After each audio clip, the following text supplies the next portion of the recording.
नमस्कार दोस्तों, आप देख रहे हैं संस्कृति टीवी। रोजमर्रा में आने वाली परेशानियों और लगातार असफलताओं से कोई भी टूट सकता है, लेकिन इन समस्याओं का समाधान श्रीमद् भागवत गीता में बताया गया है। तो आइए बात करते हैं विस्तार रूप से। भगवान श्री कृष्ण ने हजारों साल पहले महाभारत के युद्ध में गीता का संदेश दिया। उन बातों को अब तक कई सदियां गुजर चुकी हैं। इसके बावजूद गीता के उपदेश मानव जीवन के लिए अभी भी प्रासंगिक बने हुए हैं। कहा जाता है कि जिस प्राणी ने इन उपदेशों का सार समझ लिया, उसे जीवन में आगे बढ़ने से कोई नहीं रोक सकता। अगर आप भी जीवन में विभिन्न बातों को लेकर निराश हो जाते हैं तो आपको श्रीमद् भागवत गीता का एक बार पाठ जरूर कर लेना चाहिए।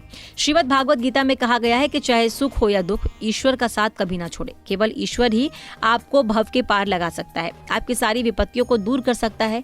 यहाँ तक कि अगर आप मृत्यु के वक्त ईश्वर का नाम लेते हैं तो जातक को भगवान का धाम मिलता है और वो जन्म जन्मांतरण के लिए मुक्त हो जाता है। गीता के संदेशों में कहा गया है कि जिस व्यक्ति में गुस्सा, लालच या वासना में से कोई भी एक अवगुण हो, वो सीधे नरक के द्वार तक पहुंचने का अधिकारी बन जाता है। इसीलिए जितना जल्दी हो सके इन अवगुणों से दूरी बना ले। कई लोगों को शक करने की बीमारी होती है। वो हर वक्त बिना वजह केवल दूसरों पर शक करते हैं।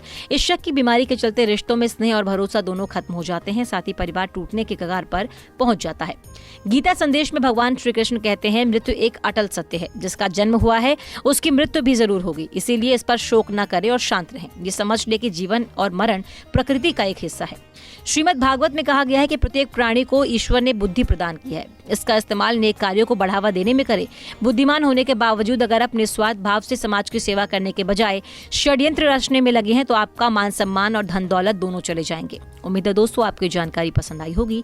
ऐसे ही धर्म और आस्था से जुड़े रहने के लिए देखते रहिए संस्कृति टीवी।